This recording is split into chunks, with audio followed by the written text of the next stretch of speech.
ഈ വീഡിയോയിൽ full and full നമ്മൾ ഇസ്രായേലിൻ്റെ കാര്യമാണ് നോക്കുന്നത്.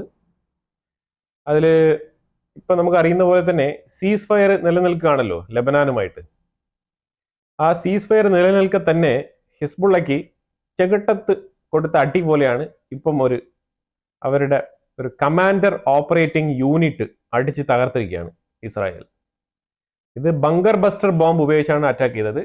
ഈ സീസ് ഫയർ കഴിഞ്ഞിട്ട് നടത്തിയ അറ്റാക്കുകളിൽ ഏറ്റവും വലിയൊരു അറ്റാക്ക് ലബനാനിൽ. ഇത് ഹിസ്ബുള്ളയ്ക്ക് ഒന്നും പറയാനില്ല, കാരണം ഇതിന്റെ കണ്ടീഷൻസ് ഓൾറെഡി തന്നെ ഈ ട്രൂസ് എഗ്രിമെന്റിൽ വെച്ചിട്ടുണ്ട് എന്നുള്ളതാണ്. അവരുടെ ഓപ്പറേഷൻസ് എല്ലാം കൺട്രോൾ ചെയ്യുന്ന അണ്ടർഗ്രൗണ്ടിൽ പ്രവർത്തിക്കുന്ന ഒരു സ്ഥാപനമാണ് അറ്റാക്ക് ചെയ്യപ്പെട്ടിരിക്കുന്നത്. ഈ ഭൂമിക്കടിയിൽ എന്ന് പറയുമ്പോൾ തന്നെ നിങ്ങൾക്ക് അറിയാമല്ലോ, അപ്പൊ അത്രമാത്രം എഫക്റ്റീവ് ആയിട്ടുള്ള ഒരു ബംബാർഡ്മെന്റ് നടത്തിയാൽ മാത്രമേ അതിനെ നശിപ്പിക്കാൻ കഴിയുള്ളൂ. അപ്പൊ ആ രീതിയിലുള്ള ഒരു അറ്റാക്കാണ് ഇസ്രായേൽ അവിടെ ചെയ്തത്. ഇതിന്റെ പൂർണ്ണമായ വിവരങ്ങൾ ഇതുവരെ പുറത്തു വന്നിട്ടില്ല. പക്ഷേ ഈ ഒരു അറ്റാക്ക് നടത്തിയിട്ടുണ്ട്. വളരെ കൃത്യമായിട്ട്, വളരെ പ്രിസൈസ് ആയിട്ട് തന്നെ ഈ ഒരു അറ്റാക്ക് നടത്തിയിരിക്കുന്നത്. നമുക്ക് പണ്ടേ നമ്മൾ അറിയാമല്ലോ, ഇസ്രായേൽ എന്ന് പറയുമ്പോൾ തന്നെ വളരെ കൃത്യമായി പ്രിസൈസ് അറ്റാക്ക് ചെയ്യുന്നതിൽ വളരെ വിദഗ്ധരാണ് അവർ. അപ്പൊ ആ രീതിയിൽ തന്നെയാണ് അവർ മുന്നോട്ട് പോകുന്നത്. IDF-ലെ ഹെർസെ ഹലവി അറിയാമല്ലോ, ചീഫ് ഓഫ് സ്റ്റാഫാണ്. പുള്ളി പറഞ്ഞിരിക്കുന്നത് അതായത് എവ്രി ഡേ അവര് ഗാസയ്ക്കുള്ളിൽ വളരെ ചാലഞ്ചിങ് ആയിട്ടുള്ള മൊമെന്റ് ആണ് ഫേസ് ചെയ്തുകൊണ്ടിരിക്കുന്നത്. കാരണം ഒരു സൈഡിൽ ഗവൺമെന്റ് ഈ ബന്ദികളെ വിട്ടുകിട്ടാനുള്ള ചർച്ചകളുമായിട്ട് മുന്നോട്ട് പോവാണ്. അതേ സമയം തന്നെ ഇവിടെ ഗാസയ്ക്കുള്ളിൽ അതേ തീവ്രവാദികളെ തിരഞ്ഞുകൊണ്ടുള്ള ഫൈറ്റിംഗ് ആണ്. അതിൽ തന്നെയും ഈ ഗാസയ്ക്കുള്ളിൽ ഓരോ അറ്റാക്ക് നടത്തുമ്പോഴും IDF സോൾജേഴ്സിന് വരുന്ന ഒരു ചാലഞ്ച് എന്ന് പറഞ്ഞു കഴിഞ്ഞാൽ, ഈ ഗാസയ്ക്കുള്ളിൽ എവിടെയെങ്കിലും ഈ ബന്ദികളെ കൊണ്ട് വെച്ചിട്ടുണ്ടോ, ഇവർ അറ്റാക്ക് ചെയ്യുന്ന സ്ഥലങ്ങൾ എന്ന് പറയുമ്പോഴത്തേക്ക് ഇപ്പം മിക്കവാറും ഇപ്പൊ സ്ഥലങ്ങൾ കുറഞ്ഞു വരികയാണ്. അറ്റാക്ക് ചെയ്യാനുള്ള സ്ഥലങ്ങൾ കുറഞ്ഞു വരികയാണ്. ഓപ്ഷൻസ് വളരെ കുറഞ്ഞു വരികയാണ്. അപ്പൊ അതുകൊണ്ട് ഇവരുടെ അറ്റാക്ക് എങ്ങാനും ഈ ബന്ദികളുടെ മേളിൽ വീഴുമോ എന്നുള്ളൊരു പേടി ഇവർക്കുണ്ട്.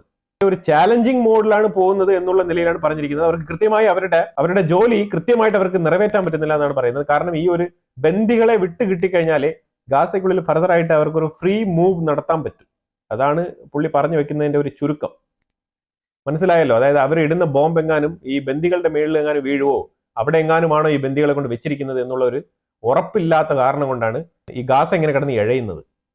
അല്ലാന്നുണ്ടെങ്കിൽ ചടപടയെന്ന് ഇപ്പൊ ലെബനാനിൽ കൊടുത്ത അറ്റാക്ക് ഇല്ലേ, അതേപോലെ 2 എണ്ണം കൊടുത്ത ഗാസ തീർന്ന്. അപ്പൊ അതുകൊണ്ടാണ് ഈ ഗാസ ഇങ്ങനെ സ്ലോ മൂവിങ്ങിൽ മുന്നോട്ട് പോകുന്നത്. സീസ് ഫയറിനെ കുറിച്ച് ഹമാസ് പറഞ്ഞുകൊണ്ടിരിക്കുന്ന പറഞ്ഞാല് ഏതാണ്ട് 30 ബന്ദികളെ വിട്ടയക്കാം, അതിന് 45 മുതൽ 50 ദിവസത്തെ ഒരു എഗ്രിമെന്റിൽ സൈൻ ചെയ്യാം. അപ്പൊ ആ ദിവസങ്ങൾക്കുള്ളിൽ ഫസ്റ്റ് ഫേസ് പൂർത്തിയാക്കാം. ആ ഫസ്റ്റ് ഫേസിൽ എന്താണ് ചെയ്യേണ്ടതെന്ന് പറഞ്ഞാൽ, ഇസ്രായേൽ ചെയ്യേണ്ടത് ഒറ്റ കാര്യമാണ്. അവർ നിർദ്ദേശിക്കുന്ന കുറച്ച് തടവുകാരുണ്ട് ഇസ്രായേലിന്റെ ഉള്ളിൽ, പാലസ്തീനിയൻ തടവുകാർ, അതായത് ഹമാസിന്റെ തീവ്രവാദികൾ. അവരെ ഖത്താറിലോ അഥവാ തുർക്കിയിലോ ഇസ്രായേൽ എത്തിക്കണം. അതാണ് അവരുടെ ഒരു റിക്വസ്റ്റ്. അപ്പൊ ഇത് ഇസ്രായേലിന്റെ ഭാഗത്ത് നിന്ന് ഇതിന് മറുപടി ഒന്നും കൊടുത്തിട്ടില്ല. അപ്പൊ ഈ ഒരു നിലയിലാണ് കാര്യങ്ങൾ മുന്നോട്ട് പോകുന്നത്. USA-യുടെ ഇന്റലിജൻസ് ഏജൻസി ഇടപെട്ടിട്ടുണ്ട് ഖത്താറുമായിട്ട്. ഈ വക ചെറിയ തോതിൽ 20, 30, 10 ഇതൊന്നിന്റെ ആവശ്യമില്ല. ഇനിയും ഇതേപോലെ ഒരു October 7 ആവർത്തിക്കാൻ ഇസ്രായേലിന് യാതൊരു താല്പര്യമില്ല. അതുകൊണ്ട് ബാക്കിയുള്ള ബന്ദികൾ എത്രയാണോ അത് മൊത്തത്തിലും കൈമാറിയിട്ട് ഒറ്റ എഗ്രിമെന്റിൽ കാര്യം തീർക്കുക എന്നുള്ളതാണ് ഇസ്രായേലിന്റെ നിലപാട്. ഇത് തന്നെയാണ് ഇസ്രായേൽ വളരെ വ്യക്തമായിട്ട് പറഞ്ഞുകൊണ്ടിരിക്കുന്നത്. ഈ ഒറ്റ കാര്യം കൊണ്ടാണ് ബെഞ്ചമിൻ നെതന്യാഹു ഈ ഒരു സീസ് ഫയർ, ഈ ഒരു ബന്ദികളെ വിട്ടുകിട്ടാനുള്ള ഒരു മീറ്റിങ്ങിന് പോവാത്തത്, ഖത്താറിലും പോവാത്തത്, ഈജിപ്തിലും പോവാത്തത്, ഡിനൈ ചെയ്തിരിക്കുന്നത്. കാരണം ഇവന്മാരെന്ന് പറഞ്ഞാൽ ഉരുണ്ടുള്ള മറുപടികൾ, ഉരുണ്ട് കളിക്കുകയാണ് ഇവന്മാർ. അതാണ് ചെയ്തുകൊണ്ടിരിക്കുന്നത്. അപ്പൊ അതുകൊണ്ട് തന്നെയാണ് ഇവരുടെ സമയം കളയാനില്ല എന്നുള്ളതാണ് നെതന്യാഹുവിന്റെ നിലപാട്. എന്തെങ്കിലും ഒരു സ്റ്റേൺ ആയിട്ടുള്ള ഒരു നിലപാട് എടുത്തിട്ട് വിളിക്കൂ, അപ്പം വരാമെന്നാണ് പറയുന്നത് നെതന്യാഹു. അത് വളരെ കൃത്യമായിട്ടുള്ള നിലപാടാണ്. ഈ കുറെ നാളുകൊണ്ട് ഈ സംസാരം നടക്കുന്നുണ്ട്, ഗാസയിലെ ആൾക്കാർ മരിക്കുന്നുണ്ട് എന്നുള്ളതാണ്. അവന്മാർക്ക് അതൊക്കെ പുല്ലുവിലയാണ്. അവന്മാർക്ക് വേണ്ടത്, ഹമാസിന് വേണ്ടത് വേറെ ഒന്നുമല്ല, ഈ ജനങ്ങൾ മരിക്കുന്നതോ കുട്ടികൾ മരിക്കുന്നതോ ഇതൊന്നും അവന്മാർക്ക് വിഷയമല്ല. അവന്മാർക്ക് വേണ്ടത് ഈ ബന്ദികളെ വെച്ച് വിലപേശി എത്രയും വേഗം ഈ ഇസ്രായേലിന്റെ ഉള്ളിൽ കിടക്കുന്ന തീവ്രവാദികളെ റിലീസ് ചെയ്യിപ്പിക്കുക. ഇതാണ് അവരുടെ ടാർഗറ്റ്, ഇതാണ് അവരുടെ ടാസ്ക്, ഇതാണ് വേണ്ടത്. ഇത് വളരെ വ്യക്തമാണ്. 45,000-ലേറെ ആൾക്കാർ ഗാസയിൽ കൊല്ലപ്പെട്ടു എന്നാണ് പറയുന്നത്. എന്നിട്ടും യുവമാർക്ക് ഈ ഒരു ബന്ദികളെ 100 പേരെ വിട്ടുകൊടുത്തിട്ട് ഈ യുദ്ധം അവസാനിപ്പിക്കാനുള്ള യാതൊരു നടപടിയും ചെയ്യുന്നില്ല എന്നുള്ളതാണ്. ഇസ്രായേലിന്റെ ജയിലിൽ കിടക്കുന്നവൻ ജീവനോടെ തന്നെയല്ലേ കിടക്കുന്നത്. അവരുടെ നിലപാടുകളിൽ വേണ്ട കാര്യങ്ങൾ ഈ ഒരു എഗ്രിമെന്റ് വെക്കുമ്പോൾ തന്നെ അവർ എന്താണോ എഴുതി ചേർക്കേണ്ടത് ചേർക്കുക. അതിന്റെ ഡിസ്കഷനാണല്ലോ മുന്നോട്ട് കൊണ്ടുപോകേണ്ടത്. ഇസ്രായേൽ അതിന് ഈ ജയിലിൽ കിടക്കുന്നവന്മാരെ പുറത്ത് വിടത്തില്ല എന്നൊന്നും പറഞ്ഞിട്ടില്ല. പുറത്ത് വിടാൻ അർഹതയുള്ള ആൾക്കാരെ അവർ പുറത്ത് വിടുക തന്നെ ചെയ്യും. അങ്ങനെ തന്നെയാണ് പറഞ്ഞു വെച്ചിരിക്കുന്നത്. ഇനി ഇതിന്റെ ഫർദർ ഡെവലപ്മെന്റ്സ് എങ്ങനെ പോകുന്ന നാളെ മറ്റന്നാൾ അറിയാൻ പറ്റും. എന്നാൽ ഈ ആഴ്ചക്കുള്ളിൽ ഒരു എഗ്രിമെന്റ് സൈൻ ചെയ്യുമെന്നാണ് US-ന്റെ ഭാഗത്തുനിന്നും ഖത്താറിന്റെ ഭാഗത്തുനിന്നും പറഞ്ഞിരിക്കുന്നത്. ഇവിടെ ഇന്ന് ഖമനേയി ഡേ ആയിരുന്നു. ഇന്ന് ഇറാനിൽ ഖമനേയി ഡേ ആണ്. ഖമനേയി പെട്ടെന്നാണ് ഒരു ഉറക്കത്തിൽ നിന്ന് ഉണർന്ന കണക്ക് കുറച്ച് സ്റ്റേറ്റ്മെന്റുകളുമായിട്ട് ഇന്ന് മുന്നോട്ട് വന്നത്. അപ്പൊ അതില് പുള്ളിയുടെ കുറെ വിഷമങ്ങൾ എന്തോ മനസ്സിലുണ്ടായിരുന്നത് ഇന്ന് പുള്ളി ഒരു എക്സ് പ്ലാറ്റ്ഫോമിൽ പുള്ളി, അതായത് പഴയ ട്വിറ്ററിൽ പുള്ളി എഴുതുകയുണ്ടായി. അത് എഴുതിയിരിക്കുന്നത് ഈ പെണ്ണുങ്ങൾ പുഷ്പം പോലെയാണ്, അവരെ ആ രീതിയിലാണ് ഹാൻഡിൽ ചെയ്യേണ്ടത്, വളരെ സോഫ്റ്റ് ആയിട്ട് ഡെലിക്കേറ്റ് ആയിട്ട് ഹാൻഡിൽ ചെയ്യണം എന്നാണ് പറയുന്നത്. പിന്നെ വീട്ടിൽ വെച്ച് നോക്കണം, വളരെ കെയർഫുൾ ആയിട്ട് നോക്കണം എന്നാണ് പറയുന്നത്. കുറെ നല്ല കെയർ കൊടുക്കേണ്ട ആൾക്കാരാണ് സ്ത്രീകൾ, അത് വീട്ടിൽ വെച്ച് കെയർ കൊടുക്കേണ്ട ആൾക്കാരാണ് സ്ത്രീകൾ എന്നാണ് പുള്ളി എഴുതിയിരിക്കുന്നത്. കാരണം പുള്ളി ഈ സുനിത വില്യംസ് എന്ന് പറഞ്ഞിട്ട് ഈ സ്പേസിലൊക്കെ പോയ ആളിനെ കുറിച്ച് ഒന്നും അറിഞ്ഞിട്ടില്ല എന്ന് തോന്നുന്നു. പുള്ളി റോക്കറ്റ് വിടാനൊക്കെ ശ്രമിക്കുന്നുണ്ട്, റോക്കറ്റ് വിടുന്നുണ്ട്, പല സാറ്റലൈറ്റുകളൊക്കെ നിക്ഷേപിച്ചു എന്നൊക്കെ കേൾക്കുന്നുണ്ട്. ഇസ്രായേലിന്റെ IDF ആർമിയിലുണ്ട് ഒരുപറ്റം സ്ത്രീകൾ, അതൊന്നും പുള്ളി അറിഞ്ഞിട്ടില്ല. ആരും ഈ കണ്ടവരും കേട്ടവരൊന്നും തിരിച്ചു വന്ന് പറഞ്ഞിട്ടില്ല എന്ന് തോന്നുന്നു. കാരണം ഇസ്രായേൽ IDF-നെ കണ്ടാലും പിന്നെ ജീവിച്ചിരിപ്പില്ലല്ലോ, ആ രീതിയിലാണ്. അപ്പൊ അതുകൊണ്ട് ജീവനോട് ആരും വരാത്തോണ്ടായിരിക്കും പുള്ളി അറിയാത്തത്. ഹമാസ് ഒരു പരിധിവരെ ഗാസയിൽ ഇമിനന്റ് സീസ് ഫയർ, ഇമിനന്റ് ഹോസ്റ്റേജ് ഡീൽ, അതായത് പെട്ടെന്നുള്ള ഹോസ്റ്റേജ് ഡീലും അതേപോലെ പെട്ടെന്ന് തന്നെ യുദ്ധം അവസാനിപ്പിക്കാനൊക്കെ ഉള്ള ശ്രമം, പെട്ടെന്ന് തന്നെ യുദ്ധം അവസാനിപ്പിച്ച് ഈ ഒരു ബന്ദികളെ വിട്ടുകൊടുക്കാനുള്ള ഒരു നീക്കുപോക്ക് നടത്തുകയാണ് ഹമാസ്. പക്ഷെ ഇതൊന്നും അറിയാതെ ഖമനേയി ഈ യുദ്ധം അവസാനിക്കാൻ പോകുന്ന ഒരു റിയാലിറ്റി പോലും മനസ്സിലാക്കാതെ ഈ ഖമനേയി പറഞ്ഞുകൊണ്ടിരിക്കുന്നത്, ക്ലെയിം ചെയ്യുന്നത്, ഞങ്ങൾ ഇപ്പോഴും അപ്രൈസിംഗ് ആണ്, ഞങ്ങൾ ഇനിയും വീണ്ടും വീണ്ടും വരും എന്നുള്ള തോതിൽ, അതായത് യുദ്ധം ഒരിക്കലും അവസാനിക്കുന്നില്ല, ഇപ്പോഴും നീണ്ട വാറിലാണെന്നുള്ള ഒരു ഫേക്ക് റിയാലിറ്റിയിലാണ് പുള്ളി ജീവിക്കുന്നത്. ആ രീതിയിലാണ് പുള്ളിയുടെ സ്റ്റേറ്റ്മെന്റുകൾ കണ്ടാൽ മനസ്സിലാക്കാൻ പറ്റുന്നത്. അതായത് അസദ് എന്ന് പറഞ്ഞ സിറിയയിലെ ആ ഒരു ഷിയ ഗവൺമെന്റ് വീണതിനെ കുറിച്ച് ഇസ്രായേൽ കൂടുതൽ അങ്ങ് സന്തോഷിക്കേണ്ട, അതൊന്നും വലിയ പെർമനന്റ് ആയിട്ടുള്ള ഒരു വിജയമല്ല, ഇറാൻ അതിനെ കരുതി തന്നെയാണ് ഇരിക്കുന്നത്, ഞങ്ങൾ വീണ്ടും വരും എന്നുള്ള രീതിയിൽ ഒരു സ്റ്റേറ്റ്മെന്റ് ഇസ്രായേലിനെതിരെ വിട്ടിട്ടുണ്ട് ഖമനേയി. അതാണ് ഞാൻ പറഞ്ഞത്, ഖമനേയിയുടെ ഡേ ആയിരുന്നു. ഖമനേയി പെട്ടെന്ന് ഉറക്കത്തിൽ നിന്ന് എണീറ്റപ്പോഴത്തേക്കാണ് മനസ്സിലായത് ഇങ്ങനെയൊക്കെ കുറച്ച് കാര്യങ്ങൾ സംഭവിച്ചിട്ടുണ്ട്, ഞാൻ സ്റ്റേറ്റ്മെന്റ് വിടാൻ മറന്നുപോയി എന്ന് പറഞ്ഞിട്ട് കുറെ സ്റ്റേറ്റ്മെന്റുകൾ ഇന്ന് ഒരുമിച്ച് അങ്ങ് പുറത്ത് വിട്ടിരിക്കുകയാണ്. ആ ഒരു കോലാഹലമാണ് നമ്മളിപ്പോൾ ഇവിടെ കണ്ടുകൊണ്ടിരിക്കുന്നത്. ഇന്നലെ വൈകുന്നേരം ബെഞ്ചമിൻ നെതന്യാഹു ഹെർമോൺ മലനിരകൾ സന്ദർശിക്കുകയുണ്ടായി. 2025 ഫുൾ എൻറ്റയർ, അതായത് അടുത്ത ഒരു വർഷം ഫുള്ളായിട്ട് IDF സോൾജേഴ്സ് ഈ ഒരു മലനിരകളിൽ തന്നെ ഉണ്ടാവും എന്നുള്ളൊരു ഉറപ്പ് കൊടുത്തിട്ടുണ്ട്. അതുപോലെ തന്നെ അവിടെ കൃത്യമായിട്ടുള്ള IDF-ന് വേണ്ടിയിട്ടുള്ള എല്ലാ കാര്യങ്ങളും ഉറപ്പുവരുത്തിയിട്ടുണ്ടെന്നുള്ളതാണ്. അതായത് അവിടെ താമസ സൗകര്യമെല്ലാം ഉറപ്പുവരുത്തിയിട്ടുണ്ട്. അപ്പോൾ IDF soldiers 2025 full entire year അവിടെ തുടരും. അവിടെ എൻറ്റയർ ഇയർ അല്ല, അവിടെ ഇനി അങ്ങ് ലൈഫ് ലോങ് അവർ അവിടെ തന്നെ തുടരും. ലൈഫ് ലോങ് മീൻസ് ഈ സെയിം സോൾജേഴ്സ് അല്ല, അവിടെ ഡ്യൂട്ടിക്ക് ആളിനെ ഇട്ട് അത് ഇസ്രായേലിന്റെ ഭാഗമായിട്ട് തുടരും, അതേ ഉള്ളൂ. ഈ ഒരു തിരക്കിന്റെ ഇടയിലും ഇസ്രായേൽ ക്വാണ്ടം കമ്പ്യൂട്ടിംഗ് വികസിപ്പിച്ചെടുത്തിട്ടുണ്ട്. അപ്പൊ അതിൽ ഈ ഡിഫൻസ് ആവശ്യത്തിനും സിവിലിയൻസ് ആവശ്യത്തിനും വേണ്ടിയിട്ടുള്ള ആപ്ലിക്കേഷൻസ് റൺ ചെയ്യാൻ പറ്റുന്ന രീതിയിലുള്ള ക്വാണ്ടം കമ്പ്യൂട്ടറാണ് രൂപപ്പെടുത്തി എടുത്തിരിക്കുന്നത്. അപ്പൊ അത് അവർക്ക് നല്ല രീതിയിലുള്ള ഡിഫൻസിലുള്ള കാര്യങ്ങൾക്ക് സപ്പോർട്ടീവ് ആവും. മാപ്പും കാര്യങ്ങളൊക്കെ, ക്വാണ്ടം കമ്പ്യൂട്ടിംഗ് എന്ന് പറഞ്ഞാൽ അറിയാലോ, വലിയ തോതിലുള്ള ഡേറ്റാസ് നമുക്ക് എക്സ്പ്ലോർ ചെയ്ത് കാണാൻ വേണ്ടിയിട്ടുള്ള ഒരു ഏർപ്പാടാണ് ഈ ക്വാണ്ടം കമ്പ്യൂട്ടിംഗ് എന്ന് പറയുന്നത്. നമ്മളുടെ കയ്യിലുള്ളതൊക്കെ ചെറിയ കമ്പ്യൂട്ടേഴ്സ് ആണ്, ചെറിയ തോതിലുള്ള ബൈറ്റുകളുള്ള കമ്പ്യൂട്ടറാണ് നമ്മൾ ഉപയോഗിക്കുന്നത്. ക്വാണ്ടം കമ്പ്യൂട്ടിംഗ് എന്ന് പറഞ്ഞാൽ വലിയ തോതിലുള്ള ഡേറ്റാസ് അനലൈസ് ചെയ്ത് നമുക്ക് കാണാൻ വേണ്ടിയിട്ടുള്ള ഏർപ്പാടാണ് ഈ ക്വാണ്ടം കമ്പ്യൂട്ടിംഗ്. അപ്പൊ അത് ഇസ്രായേൽ രൂപപ്പെടുത്തി എടുത്തിട്ടുണ്ട് എന്നുള്ളത്, അവർ സക്സസ്ഫുൾ ആയിട്ട് ആ ഒരു ക്വാണ്ടം കമ്പ്യൂട്ടിംഗ് അവർ ഇംപ്ലിമെന്റ് ചെയ്തിട്ടുണ്ട്. പിന്നെ IDF ഒരു പ്രത്യേക സോഫ്റ്റ്വെയർ ഡെവലപ്പ് ചെയ്തെടുത്തിട്ടുണ്ട്. ആ സോഫ്റ്റ്വെയറിൽ അവരുടെ ഓപ്പറേഷൻസ് കൃത്യമായിട്ട് അവർ മിക്കവാറും ഈ ടാർഗറ്റഡ് ഓപ്പറേഷൻസ്, അതേപോലെ തന്നെ പ്രിസൈസ് അറ്റാക്കുകൾ, ഇതേപോലെ ടാർഗറ്റഡ് ഓപ്പറേഷൻസ് ഒക്കെ തന്നെയാണ് അവർ നടത്തുന്നത്. അപ്പൊ അത് കൃത്യമായിട്ട് അതിന്റെ വീഡിയോ ഫുട്ടേജസും കാര്യങ്ങളെല്ലാം അവർ കോർത്തിണക്കി, അതായത് അവരുടെ ആർക്കൈവിലുള്ള ഫയലുകളെല്ലാം എടുത്തിട്ട് ഈ ഓപ്പറേഷൻസ് വരും തലമുറയ്ക്ക് പുതിയതായിട്ട് ആർമിയിൽ ജോയിൻ ചെയ്ത ആൾക്കാർക്ക് ഒരു ട്രെയിനിങ് കൊടുക്കാൻ വേണ്ടിയിട്ടുള്ള ഒരു സോഫ്റ്റ്വെയർ ആയിട്ടാണ് അതിനെ മോഡിഫൈ ചെയ്ത് കൊണ്ടുവന്നിരിക്കുന്നത്. ഇത് ശരിക്കും പറഞ്ഞാൽ ഒരു ലൈവ് എക്സ്പീരിയൻസ്, ഒരു പ്രാക്ടീസ് ഒരു സോൾജറിന് കൊടുക്കും.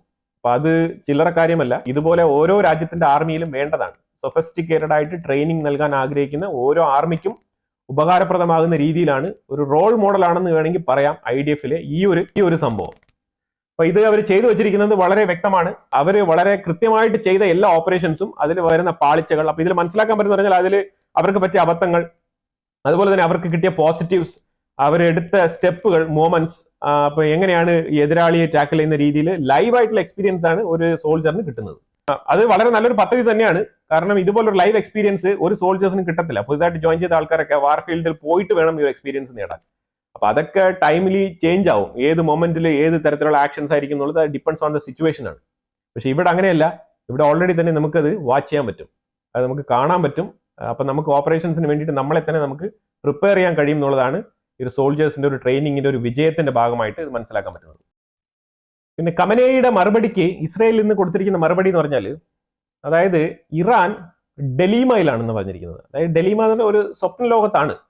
കാരണം സിറിയയിൽ സംഭവിച്ചത് എന്താണ്, ലെബനാനിൽ സംഭവിച്ചത് എന്താണ്, അവർക്ക് ഈ ഹമാസിന്റെ ഭാഗത്ത് സംഭവിച്ചത് എന്താണ്, ഇതൊന്നും ഇറാൻ റിയലൈസ് ചെയ്തിട്ടില്ല ഇതുവരെ. അവരിപ്പോഴും ഒരു ഡെലീമയിലാണ് ജീവിക്കുന്നത് എന്നുള്ള നിലയിലുള്ള സ്റ്റേറ്റ്മെന്റ് ആണ് ഇസ്രായേലിന്റെ ഭാഗത്ത് നിന്ന് പോയിരിക്കുന്നത്. ഇത് ഒറ്റ സ്റ്റേറ്റ്മെന്റ് ആണ്, കൃത്യമായ സ്റ്റേറ്റ്മെന്റ് ആണ്. ഇതിൽ കൂടുതലോ കുറവോ ഒന്നും പറയേണ്ടതില്ല എന്നാണ് എനിക്ക് തോന്നുന്നത്. ട്രംപിന്റെ സ്റ്റേറ്റ്മെന്റ് ഇന്നലെ വന്നിട്ടുണ്ടായിരുന്നല്ലോ. അതായത് ഈ അസദിന്റെ വീഴ്ച സംഭവിച്ചത് എങ്ങനെയാണെന്ന് ട്രംപിന് വളരെ കൃത്യമായിട്ട് അറിയാമെന്നാണ് ട്രംപ് ഊന്നി പറഞ്ഞത്. ഏറ്റവും കൂടുതൽ ട്രംപ് ആരോപിച്ചത് എർദോഗനെയാണ്, തായിബ് എർദോഗൻ. പുള്ളിയാണ് ഇതിന് ഇത്രയും ഒരു കൃത്യമായ ഒരു നിലപാടെടുത്ത് സുന്നികളെ കൃത്യമായിട്ട് പിരികൊടുത്ത് അവിടെ കൊണ്ടിരുത്തിയത്. അപ്പം സിറിയ അവര് വളരെ നീണ്ട കാലത്തെ പരിശ്രമത്തിന് ശേഷമുള്ള ഒരു വിജയമായിട്ടാണ് ഇത്. സിറിയയിലെ HTSന്റെ വിജയമല്ല, ഇത് ശരിക്കും തായിബ് എർദോഗന്റെ വിജയമായിട്ടാണ് ട്രംപ് ഇതിനെ ആക്കി തീർക്കാൻ ശ്രമിച്ചത്. അതിന്റെ കൂടെ ട്രംപ് ഒരു കാര്യം കൂടെ പറഞ്ഞിട്ടുണ്ടായിരുന്നു, US സോൾജേഴ്സിനെ ഇനി സിറിയയുടെ മണ്ണിലിട്ട് കൊലയ്ക്ക് കൊടുക്കാൻ ഞാൻ തയ്യാറല്ല എന്നും കൂടെ പറഞ്ഞു വെച്ചിട്ടുണ്ട്. അപ്പൊ ഇത് കുറച്ച് വിമത ഗ്രൂപ്പ് എന്ന് പറഞ്ഞാൽ ഇപ്പൊ അവിടുത്തെ HTS അല്ല, അത് കൂടാതെ HTSന് ഒരു ആശങ്കയുണ്ട്, അതായത് US സപ്പോർട്ട് തരുമോ ഇല്ലയോ എന്നുള്ളൊരു ആശങ്കയുണ്ട്. അത് കൂടാതെ തന്നെ മറ്റുള്ള കുറെ ചെറുകിട ഗ്രൂപ്പുകളുണ്ട്, വിമത ഗ്രൂപ്പുകൾ, അവർക്കെല്ലാം കുറച്ച് ഹാപ്പിയാണ്. അപ്പൊ US ഇടപെട്ടില്ല എന്നുണ്ടെങ്കിൽ നമുക്കൊരു കൈ നോക്കാം, അതായത് സിറിയയിലെ തൽക്കാലം ഇപ്പൊ കയറിയിരിക്കുന്ന ഭരണകൂടത്തിനെ വേണമെങ്കിൽ അട്ടിമറിച്ചിടാം എന്നുള്ള നിലയിലുള്ള ചില ചിന്തകളൊക്കെ രൂപപ്പെട്ട് വരുന്നുണ്ട്. ഇതിൽ ഏറ്റവും ഹാപ്പി ആയിട്ടുള്ള ഒരാളെന്ന് പറഞ്ഞാൽ തായിബ് എർദോഗൻ.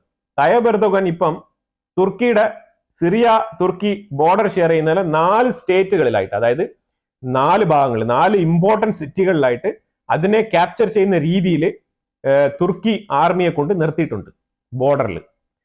ഇത് ഏറ്റവും കൂടുതൽ ത്രെട്ട് കൊടുക്കുന്നത് ഈ കുർദുകൾക്കാണ്.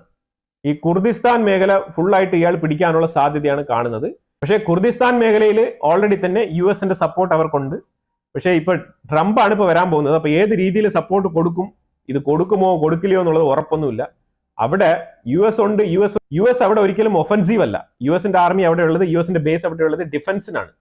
അപ്പൊ ഇത് അൺലെസ് ഇപ്പൊ ഇത് തുർക്കിയുടെ ഭാഗത്ത് നിന്ന് കയറി പിടിക്കുന്നെങ്കിൽ US അതിനകത്തൊന്നും ചെയ്യാനില്ല. കാരണം US ഇപ്പോൾ ഒരു ട്രാൻസിഷൻ ഫേസിൽ നിൽക്കുന്നതാണ് US ഒരു ഗവൺമെന്റ്. അപ്പൊ അതുകൊണ്ട് ഏത് രീതിയിൽ മുന്നോട്ട് പോകുന്ന അറിയത്തില്ല. നേരം വെളുക്കുമ്പോൾ ചിലപ്പം തുർക്കി ഈ കുർദുകൾക്ക് നേരെ നടത്തിയ ആക്രമണങ്ങളുടെ വീഡിയോസും പിക്ചേഴ്സും വരാനുള്ള സാധ്യതയുണ്ട് എന്നാണ് എനിക്ക് മനസ്സിലാക്കാൻ പറ്റുന്നത്. ആ രീതിയിലാണ് they are ready to occupy. ആ രീതിയിലാണ് അവർ നിൽക്കുന്നത്, സ്റ്റാൻഡ് ഓഫ് ചെയ്ത് നിൽക്കുകയാണ്. ഈ തുർക്കി ആർമി വന്നു കഴിഞ്ഞാൽ കുർദുകൾക്ക് പിടിച്ചു നിൽക്കാൻ കുറച്ച് പരിധിയുണ്ട്. ആ പരിധിക്കുള്ളിൽ നിന്ന് മാത്രമേ അവർക്ക് ചെയ്യാൻ പറ്റുള്ളൂ. കഴിഞ്ഞ ഒരു 2 ആഴ്ചയ്ക്ക് മുമ്പ് വരെ ഈ കുർദുകളാണ് തുർക്കിക്കുള്ളിൽ ഒരു അറ്റാക്ക് നടത്തിയത്. അതിനപ്പം തന്നെ പകരം എർദോഗൻ ആർമിയെ വിട്ട് തലങ്ങും വിലങ്ങും അറ്റാക്ക് ചെയ്തിട്ടാണ് പോയത്. അതിന്റെ വീഡിയോ വരെ നമ്മൾ ചെയ്തിട്ടുണ്ടായിരുന്നു.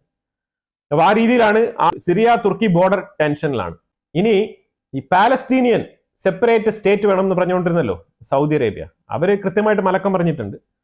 അപ്പൊ ഗാസയിൽ ഒരു ട്രീറ്റി വരുന്നതോടുകൂടി സൗദി ഇസ്രയേൽ നോർമലൈസേഷൻ റിലേഷൻഷിപ്പിലോട്ട് പോകും എന്നാണ് ഏറെക്കുറെ ഉറപ്പിച്ചിട്ടുള്ളത്. സൗദി ആ സ്റ്റാൻഡ് തന്നെയാണ് എടുത്തിരിക്കുന്നത്. അതായത് ഗാസയിൽ ഈ യുദ്ധം അവസാനിപ്പിച്ചു കഴിഞ്ഞാൽ ഇസ്രായേൽ നോർമലൈസേഷനിലോട്ട് മുന്നോട്ട് പോകാം. കാരണം ഇനിയിപ്പോൾ അവിടെ ഹമാസ് ഒക്കെ വന്നിട്ട് ഇനി അവിടെ പച്ച പിടിക്കാനൊക്കെ ഇനി കുറെ കാലം എടുക്കും. ഇനി അവിടെ വെളിയിലിരിക്കുന്ന ആൾക്കാർക്ക് വരാൻ ഭയങ്കര ബുദ്ധിമുട്ടായിരിക്കും. കാരണം ഇനി ഒരു ഡെക്കേഡ് 10 വർഷത്തേക്കെങ്കിലും IDF ഗാസയിൽ നിന്ന് പുറത്തു പോവില്ല എന്നാണ് പറഞ്ഞിരിക്കുന്നത്. 10 വർഷത്തേക്ക് കേട്ടോ, ഒരു ഡെക്കേഡിന് IDF പുറത്തു പോവില്ല എന്നാണ് പറഞ്ഞിരിക്കുന്നത്. അപ്പൊ അതിനകത്ത് ഇനി ഹമാസിനെ ഇനി ഗാസയിൽ നോക്കണ്ട. ഇനി വെസ്റ്റ് ബാങ്ക് എങ്ങനെയാണോ നയിക്കുന്നത് അതുപോലെ ഇസ്രായേൽ ഗാസയെ നയിക്കും. അതുകൊണ്ട് ഗാസയിൽ ഇനി ജീവിച്ചിരിക്കുന്ന ആൾക്കാർക്ക് സമാധാനപൂർവ്വം ജീവിക്കാം. അവിടെ ഈ കുത്തിത്തിരിപ്പ് പരിപാടികൾ ഉണ്ടാക്കാതിരുന്നാൽ മതി. അപ്പൊ ഈ പാലസ്തീനിയൻ സെപ്പറേറ്റ് സ്റ്റേറ്റ് വേണം എന്ന് പറഞ്ഞുകൊണ്ടിരിക്കുന്നല്ലോ കുറെ ആൾക്കാർ. ഈ ഒരു പാലസ്തീനിയൻ സെപ്പറേറ്റ് സ്റ്റേറ്റിനെ അനുകൂലിക്കുന്ന ആൾക്കാരുണ്ടല്ലോ, അവരോടാണ് ഈ ചോദ്യങ്ങൾ. ആദ്യത്തെ ചോദ്യം, ഇസ്രായേൽ എന്ന് പറഞ്ഞൊരു സ്റ്റേറ്റിനെ നിങ്ങൾ അംഗീകരിക്കുന്നോ? ഇതാണ് ആദ്യത്തെ ചോദ്യം. പാലസ്തീൻ സ്റ്റേറ്റ് ഉണ്ടാകണമെന്ന് ആഗ്രഹിക്കുന്ന ആൾക്കാരുടെ അടുത്ത് ചോദിക്കുന്ന ആദ്യത്തെ ചോദ്യമാണ്, ഇസ്രായേൽ എന്ന് പറഞ്ഞ ഒരു സ്റ്റേറ്റിനെ നിങ്ങൾ അംഗീകരിക്കുന്നോ? എവിടെയെങ്കിലും ആ സ്ഥലത്ത് എവിടെയെങ്കിലും ഒരു മൂലയിൽ പറഞ്ഞ ഇസ്രായേൽ പാലസ്തീൻ എന്നൊക്കെ പറഞ്ഞ് ഫൈറ്റ് ഉണ്ടാകുന്നില്ല. ഈ സ്ഥലത്ത് എവിടെയെങ്കിലും ഒരു മൂലയിൽ ഇസ്രായേൽ എന്ന് പറഞ്ഞ സ്റ്റേറ്റിനെ നിങ്ങൾ അംഗീകരിക്കുന്നോ എന്നാണ് ചോദ്യം. രണ്ടാമത്തെ ചോദ്യം, 1993 വൈറ്റ് ഹൗസിൽ വെച്ച് ഉണ്ടാക്കിയ ഇസ്രായേലും പാലസ്തീനും തമ്മിലുള്ള സമാധാന കരാറിനെ നിങ്ങൾ അംഗീകരിക്കുന്നോ? ഇത് രണ്ടാമത്തെ ചോദ്യം. 1993 വൈറ്റ് ഹൗസിൽ വെച്ച് ഒപ്പിട്ട ഒരു കരാറുണ്ട്, സമാധാന കരാർ. അതിനെ ഏതെങ്കിലും ഈ പാലസ്തീനിയൻ സ്റ്റേറ്റ് വേണമെന്ന് ആഗ്രഹിക്കുന്ന ആൾക്കാർ അംഗീകരിക്കുന്നോ എന്നാണ് ചോദ്യം. ഈ പാലസ്തീനിയൻ ലിബറേഷൻ ആർമി 1964 ഇസ്രായേലിനെ തൂത്തെറിയണം, ഡിസ്ട്രോയ് ഇസ്രായേൽ എന്ന് പറഞ്ഞ് ഉണ്ടാക്കിയ ആ ഒരു നിയമം നിങ്ങൾ എടുത്തു കളയാൻ തയ്യാറാണോ? 2015 ഏതെങ്കിലും ഒരു പാലസ്തീനിയൻ അഥവാ ഹമാസ് ഈ വക തീവ്രവാദ സംഘടനകളിൽപ്പെട്ട ഏതെങ്കിലും ഒരാൾ, അതായത് 2015 ഒരു നിയമം ഉണ്ടാക്കിയിട്ടുണ്ട് പാലസ്തീനിൽ. ഏതെങ്കിലും ഒരു യഹൂദനെ കൊന്നു കഴിഞ്ഞാൽ ലൈഫ് ടൈം സാലറി തരാം എന്ന് പറഞ്ഞിട്ട് ഒരു നിയമം പാസ്സാക്കി വെച്ചിട്ടുണ്ട് പാലസ്തീനിൽ. അത് താങ്കൾ എടുത്തു കളയാൻ തയ്യാറാണോ? അതായത് ഒരു പാലസ്തീനിലുള്ള ഒരു വ്യക്തി ഏതെങ്കിലും ഒരു ജൂ യഹൂദനെ കൊന്നു കഴിഞ്ഞാൽ അയാൾക്ക് ലൈഫ് ടൈം സാലറി. ഈ ഒരു നിയമം പാലസ്തീനിൽ നിലനിൽപ്പുണ്ട്. ആ നിയമം എടുത്തു കളയാൻ തയ്യാറാണെന്നാണ് ആ ഒരു ചോദ്യം. അഞ്ചാമത്തെ ചോദ്യം, നിങ്ങൾ സ്കൂളുകളിൽ പഠിപ്പിക്കുന്ന ജിഹാദ് എഡ്യൂക്കേഷൻ എടുത്തു കളയാൻ തയ്യാറാണോ? ഇസ്രായേലിനെതിരെ പഠിപ്പിക്കുന്ന ജിഹാദ് എഡ്യൂക്കേഷൻ എടുത്തു കളയാൻ തയ്യാറാണോ? ഈ ജിഹാദ് എഡ്യൂക്കേഷൻ എന്ന് പറഞ്ഞാൽ കുട്ടികൾക്ക് കൊടുക്കുന്ന ഒരു എഡ്യൂക്കേഷൻ ആണ്. അതായത് ഒരു യഹൂദനെ കൊന്നു കഴിഞ്ഞാൽ സ്വർഗം കിട്ടും എന്നുള്ള ഒരു എഡ്യൂക്കേഷൻ ആണ് അവിടെ കൊടുക്കുന്നത്. ആ ഒരു എഡ്യൂക്കേഷൻ എടുത്തു കളയാൻ തയ്യാറാണെന്നാണ് ഈ ഒരു അഞ്ചാമത്തെ ചോദ്യം. UNRWA അതേപോലെ പാലസ്തീനിയൻ സ്കൂളുകളിൽ കീപ്പ് ചെയ്തിരിക്കുന്ന ആയുധങ്ങൾ എടുത്തു മാറ്റാൻ തയ്യാറാണോ? ഹമാസ് അഥവാ പാലസ്തീനിയൻ ജിഹാദ് ഗ്രൂപ്പ് ഇതുപോലത്തെ തീവ്രവാദ സംഘടനകളിൽ പെട്ട ആൾക്കാർ UNRWA ജോലി ചെയ്യുന്നുണ്ട്. അതിനെ UNRWA അവരെ എടുത്തു കളയാൻ കണ്ടെത്താനും എടുത്തു കളയാനും തയ്യാറാണോ? എട്ടാമത്തെ ചോദ്യം, 1948 വിവിധ തരത്തിലുള്ള, അതായത് വിവിധ കമ്മ്യൂണിറ്റിയിൽപ്പെട്ട യഹൂദന്മാർ മാത്രമല്ല, ഈ 1948 ഒരു സെപ്പറേഷൻ നടന്ന സമയത്ത് ഈ ഒരു അറബ് സെറ്റിൽമെന്റ് മേഖല എന്ന് പറയപ്പെടുന്ന, ഇന്ന് പറയപ്പെടുന്ന അറബ് സെറ്റിൽമെന്റ് മേഖല എന്ന് പറയുന്ന മേഖലകളിൽ ഇരുന്ന്, ആ ഒരു ഏരിയയിൽ നിന്നും പലതരത്തിലുള്ള ഡ്രൂസ് പോലത്തെ പല വിവിധ കമ്മ്യൂണിറ്റിയിൽപ്പെട്ട ആൾക്കാരെ റെഫ്യൂജികളായിട്ട് ഇസ്രയേലിന്റെ ഉള്ളിൽ അയച്ചിട്ടുണ്ടായിരുന്നു. അവർക്ക് ഈ സ്ഥലം തിരിച്ചു കൊടുക്കാൻ തയ്യാറാണോ? 1948 കാര്യമാണ് ഇവിടെ ചോദിക്കുന്നത്. ഇത് യഹൂദന്റെ മാത്രമല്ല, 1948 ഈ യുദ്ധം, ഇസ്രയേൽ എന്ന് പറഞ്ഞ ഒരു രാജ്യം ഉണ്ടാകുകയും പാലസ്തീനികൾ നിരുപാധികം അപ്പൊ തന്നെ യുദ്ധം പ്രഖ്യാപിക്കുകയും ചെയ്ത സമയത്ത് ഉണ്ടായ റെഫ്യൂജികളെ റീസെറ്റിൽമെന്റ് ചെയ്യാൻ തയ്യാറാണെന്നാണ് ആ ചോദ്യം. ഒമ്പതാമത്തെ ചോദ്യം, പാലസ്തീനിയൻ അതോറിറ്റി അഥവാ UNRWA ഈ രണ്ടുപേർക്കും വരുന്ന ഫണ്ടുകൾ ആരൊക്കെ ഏതൊക്കെ രീതിയിലാണ് നിങ്ങൾക്ക് ഫണ്ട് ചെയ്യുന്നത് എന്നുള്ളതിനെ ട്രാൻസ്പെറന്റ് ആയിട്ട് പുറത്ത് പബ്ലിഷ് ചെയ്യാൻ നിങ്ങൾ തയ്യാറാണോ? ഏതൊക്കെ സോഴ്സുകളിൽ നിന്നാണ് നിങ്ങൾക്ക് ഫണ്ട് വരുന്നത് എന്നുള്ളതിനെ കുറിച്ചുള്ള ഒരു ട്രാൻസ്പെറൻസി ഉറപ്പുവരുത്താൻ നിങ്ങൾ തയ്യാറാണോ എന്നുള്ളതാണ് ഒൻപതാമത്തെ ചോദ്യം. പത്താമത്, പാലസ്തീനിയൻ സെക്യൂരിറ്റി സർവീസ് എന്നുള്ള പേരിൽ US-ന്റെ എയ്ഡ് മേടിച്ച് അവിടെ നടത്തുന്ന തീവ്രവാദ പ്രവർത്തനങ്ങളെ തടയാൻ നിങ്ങൾ തയ്യാറാണോ? അതായത് US-നും കൂടെ ചേർത്തിട്ടാണ് ഈ ഒരു ചോദ്യം. അത് നിലവിലെ ഭരിച്ചുകൊണ്ടിരിക്കുന്നത്, അതായത് നിലവിലെയുള്ള ബൈഡൻ അഡ്മിനിസ്ട്രേഷനോടാണ് ഈ ഒരു ചോദ്യം. കൃത്യമായിട്ട് US കൊടുക്കുന്ന സപ്പോർട്ട്, ഈ പാലസ്തീനിയൻ സെക്യൂരിറ്റി സർവീസസ് എന്ന് പറഞ്ഞ ഈ ഒരു സംഘടനയ്ക്ക് അമേരിക്ക കൊടുത്തോണ്ടിരിക്കുന്ന സപ്പോർട്ട് ഈ ഒരു യുദ്ധകാലത്തെങ്കിലും പിൻവലിക്കാൻ തയ്യാറാണോ? ഈ 10 ചോദ്യങ്ങൾ വളരെ കൃത്യമായിട്ടുള്ള ചോദ്യമാണ്. ഇതിന് ഉത്തരം കിട്ടിക്കഴിഞ്ഞാൽ പാലസ്തീനിയൻ സ്റ്റേറ്റ് ഉണ്ടാകുമോ ഇല്ലയോ എന്നുള്ളത് കൃത്യമായിട്ട് അറിയാൻ പറ്റും. പാലസ്തീൻ സെപ്പറേറ്റ് സ്റ്റേറ്റ് അഥവാ free Palestine, river to the sea എന്നുള്ള രീതിയിലുള്ള കോൺസെപ്റ്റിലുള്ള ചോദ്യത്തിന് മറു ചോദ്യമാണ് ഈ 10 ചോദ്യങ്ങൾ. അപ്പൊ എന്നാൽ ഈ ചോദ്യം നിങ്ങൾ ഓരോരുത്തരും കൂടെ ചോദിച്ചു നോക്കുക. വളരെ കൃത്യമായിട്ട് തന്നെ ഇതിന് ഉത്തരം കിട്ടുന്നതായിരിക്കും. ഇതിന് കൃത്യമായിട്ട് കാര്യങ്ങൾ മനസ്സിലാക്കാനുള്ള ഒരു സാഹചര്യം ഉണ്ടാകുന്നതായിരിക്കും. ഈ 10 ചോദ്യങ്ങളെ കുറിച്ചുള്ള നിങ്ങളുടെ അഭിപ്രായങ്ങൾ കമന്റ് ബോക്സിൽ രേഖപ്പെടുത്തുക. വീഡിയോ ഇഷ്ടപ്പെട്ടു കഴിഞ്ഞാൽ ലൈക്ക് ചെയ്യുക, ഷെയർ ചെയ്യുക. അതുപോലെ തന്നെ നിങ്ങൾ ആദ്യമായിട്ടാണ് ഈ ചാനൽ കാണുന്നുണ്ടെങ്കിൽ മറക്കാതെ ചാനൽ സബ്സ്ക്രൈബ് ചെയ്യുക. അടുത്ത വീഡിയോയിൽ കാണാം. Thank you so much.